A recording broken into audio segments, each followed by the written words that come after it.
Kisah Uwais Al-Qarni sang penduduk Klang. Di negeri Yaman tinggallah seorang pemuda bernama Uwais Al-Qarni. Ia mempunyai penyakit vitiligo, yaitu penyakit di pada kulit di seluruh tubuhnya mengalami belang-belang. Uwais Al-Qarni juga seorang yang fakir. Kehidupannya sangat miskin. Uwais Al-Qarni merupakan seorang anak yatim. Bapaknya telah lama meninggal dunia. Ia hidup bersama ibunya yang sudah tua renta lagi lumpuh. Selain ibunya, Uwais Al-Qarni tidak lagi memiliki sanak famili sama sekali.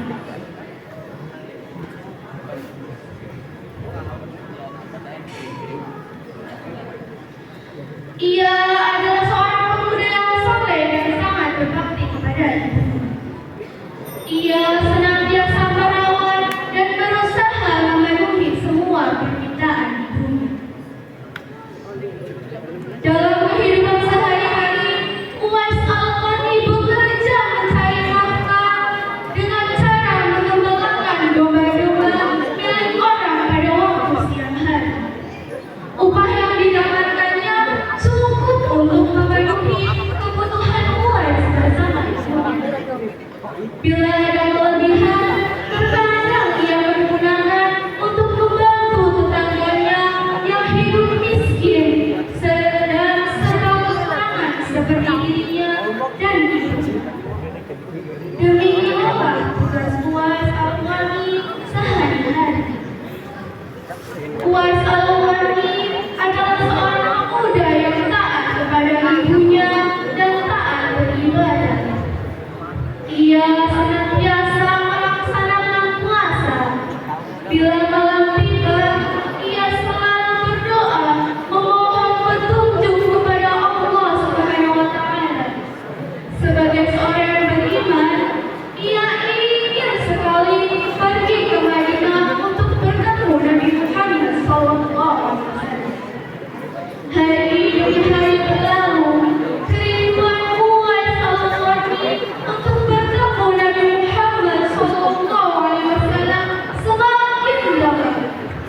Hatinya selalu bertanya-tanya, kapankah ia dapat berjumpa dengan Nabi Muhammad SAW dan memandang wajah beliau dari dekat. Ia rindu mendengar suara Nabi Muhammad SAW. Rindunya karena ibadah.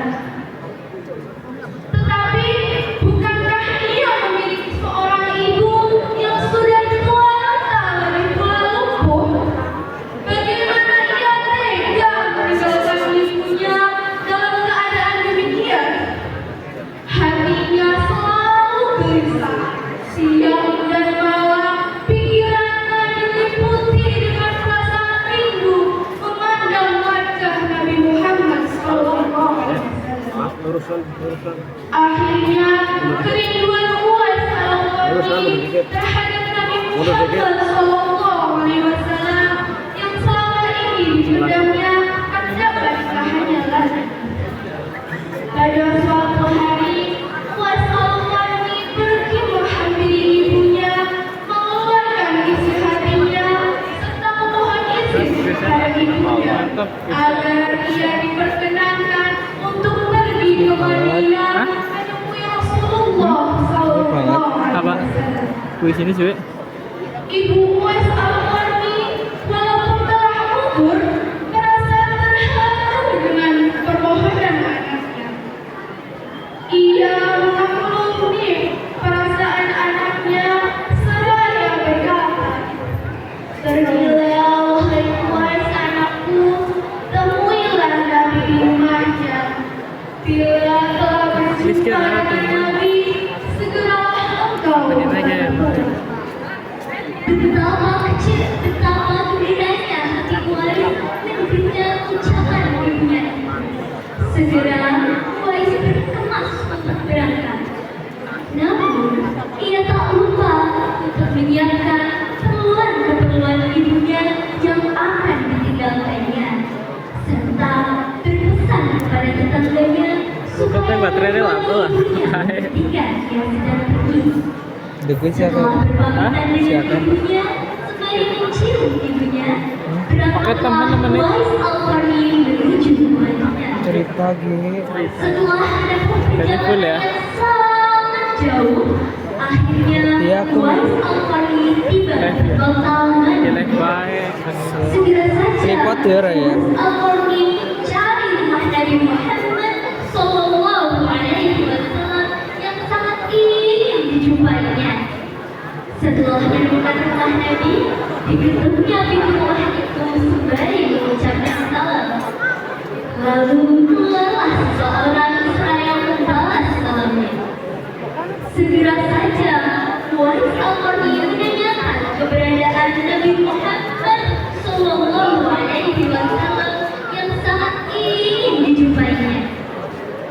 Namun ternyata Nabi tidak berada di rumahnya. Beliau sedang berada di medan pertempuran.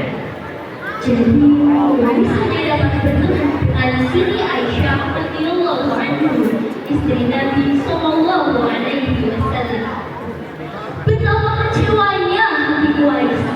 Dari jauh ia datang untuk berjumpa dengan Nabi Sallallahu Alaihi Wasallam. Namun ternyata ia tidak dapat berjumpa dengan Nabi Sallallahu Alaihi Wasallam. Akhirnya, karena ketaatannya kepada ibunya, pesan ibunya mengalahkan suara hati dan keinginannya untuk menunggu dan berjumpa dengan Nabi Sallallahu Alaihi Wasallam. Dengan berat hati, Uwais Al-Qarni berpamitan dengan Siti Aisyah radhiyallahu anha. Kembali dia menemui ibu. Sesampainya di Yaman, Uwais Al-Qarni bergegas untuk menemui ibunya. Saat itu, ibunya sudah semakin tua dan sudah sakit-sakitan.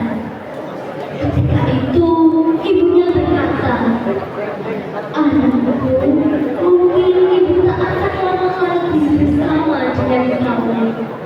Ikhtiarkan supaya ibu dapat mengerjakan ibadah haji." Uwais tercengung. Perjalanan dari kota Yaman menuju kota Mekah sangatlah jauh, melewati padang pasir tandus yang teramat panas. Akhirnya, Uwais Al-Qarni memutuskan untuk berangkat dengan menggendong ibunya menuju ke kota Mekah. Subhanallah, betapa besar cinta Uwais kepada ibunya. Ia rela menempuh perjalanan yang jauh dan sulit demi memenuhi keinginan ibunya. Uwais Al-Qarni dengan tegak menggendong ibunya telah di Ka'bah. Ibunya terharu dan bercucuran air mata telah melihat Baitullah. Di hadapan Ka'bah, Uwais Al-Qarni berdoa, "Ya Allah, ampuni semua dosa ibu. Ya Allah, ampuni semua dosa ibu." Ibunya yang mendengar itu terheran, lalu bertanya kepada Uwais, "Lalu bagaimana dengan dosamu, Nak?" Uwais menjawab, "Dengan terlalunya dosa ibu, maka ibu akan masuk ke surga. Cukuplah ridho dari ibu yang akan membawa aku ke surga." Subhanallah, itulah keinginan Uwais yang tulus dan penuh cinta. Allah Subhanahu wa Ta'ala pun memberikan karunia-Nya.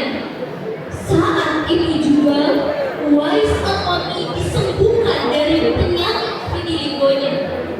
Hanya tersisa bulatan putih di telapak tangannya. Apakah teman-teman tahu apa hikmah dari bulatan putih yang disisakan di tangan Uwais? Itulah tanda untuk Umar bin Khattab dan Ali bin Abi Thalib, dua sahabat utama Rasulullah Shallallahu Alaihi Wasallam, untuk mengenali Uwais Al-Qarni. Rasulullah Shallallahu Di zaman kamu nanti akan ada seorang manusia yang doanya sangat makbul. Kamu berdua pergilah, carilah dia. Dia akan datang dari arah Yaman. Dia dibesarkan di Yaman. Dia akan muncul di zaman kamu. Carilah dia. Jika kalian bertemu dengan dia, minta tolong dia berdoa untuk kamu berdua. Nabi Muhammad SAW melanjutkan keterangannya tentang Uwais Al-Qarni. Jika kalian ingin bertemu dengan dia, perhatikanlah, ia memiliki tanda putih di tengah telapak tangannya. Suatu ketika, apabila kalian bertemu dengan dia, mintalah doa dan istighfarnya, karena dia adalah penghuni langit, bukan orang bumi. Waktu terus berganti, Nabi SAW kemudian wafat. Kekhalifahan Abu Bakar pun telah digantikan oleh Umar bin Khattab. Suatu ketika, Khalifah Umar teringat akan sabda Nabi SAW tentang Uwais Al-Qarni, penghuni langit. Beliau segera mengingatkan kembali sabda Nabi SAW itu kepada sahabatnya Ali bin Abi Thalib radhiyallahu anhu. Sejak saat itu, setiap ada kafilah yang baru datang dari Yaman, Khalifah Umar radhiyallahu anhu dan Ali radhiyallahu anhu selalu menanyakan tentang Uwais Al-Qarni. Si fakir yang tak punya apa-apa itu, yang kerjanya hanya mengembalakan domba dan unta setiap harinya, mengapa Khalifah Umar radhiyallahu anhu dan Ali radhiyallahu anhu selalu menanyakan dia? Rombongan kafilah dari Yaman menuju Syam silih berganti membawa barang dagangan mereka. Suatu ketika, Uwais bersama mereka. Rombongan itu pun telah tiba di kota Madinah.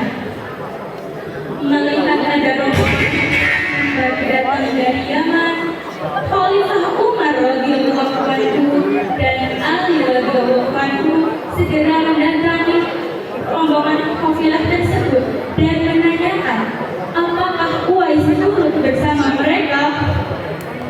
Apakah teman-teman tahu jawaban apa yang dikatakan dari rombongan kafilah tersebut?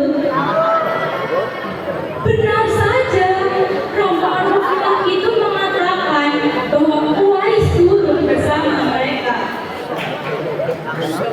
Ia sedang menjaga unta-unta mereka di tengah perbatasan kota.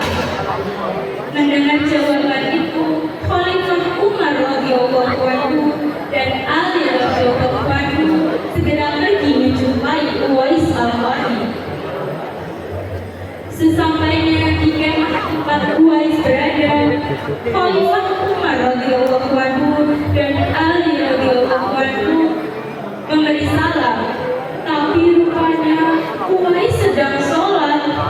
Setelah mengakhiri sholatnya dengan salam, Uwais menjawab salam Khalifah Umar radhiyallahu anhu dan Ali radhiyallahu anhu sembari mendekati kedua sahabat Nabi SAW itu dan mengulurkan tangannya untuk bersalaman.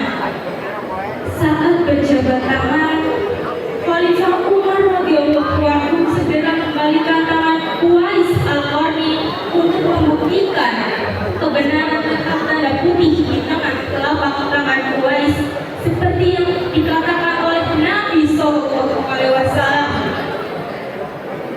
Apakah teman-teman tahu saat Khalifah Umar membalikan tangan Uwais?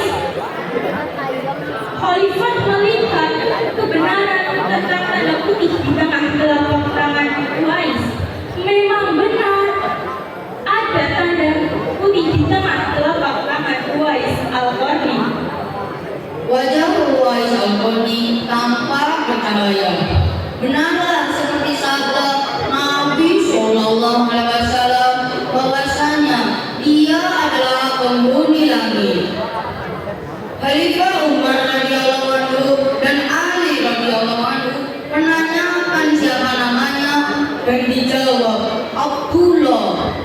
Mendengar jawaban Wais, mereka menertawakan sambil mengatakan, kami juga Abdullah, yakni hamba Allah. Tapi siapakah namamu yang sebenarnya? Wais kemudian menjawab, nama saya Wais Al-Qarni. Dalam pembicaraan mereka, diketahuilah bahwa ibu Wais Al-Qarni telah meninggal dunia.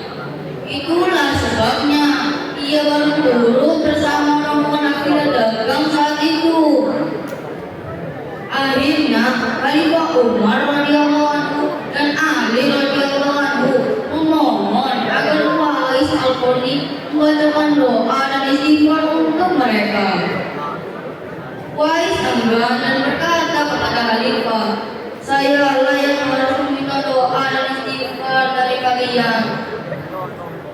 Mendengar jawaban Wais, Khalifah berkata, kami datang ke sini untuk meminta doa dan istighfar dari Anda.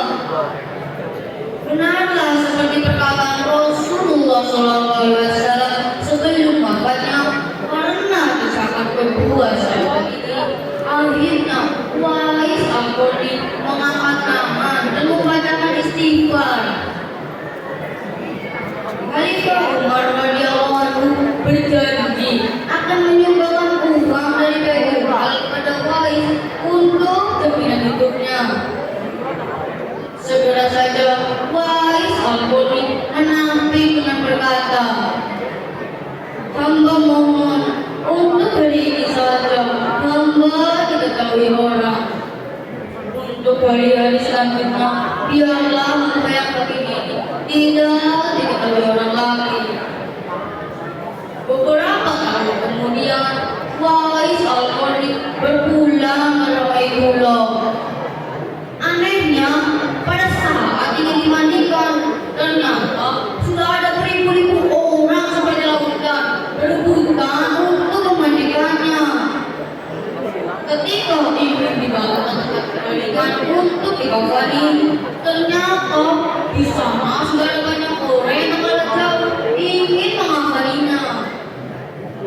Ketika semua orang sudah pergi ke tempat pemakamannya, ternyata di sana sudah ada orang yang sudah menggali pemakamannya hingga selesai. Dan ketika ingin dibawa ke usumannya, ternyata sudah ada beribu-ribu orang yang tak kalah jauh berebutan untuk mengurusnya. Apakah teman-teman tahu meninggalnya Wais Al-Qarni telah menggemparkan kota Yaman? Banyak hal yang sangat amat mengherankan.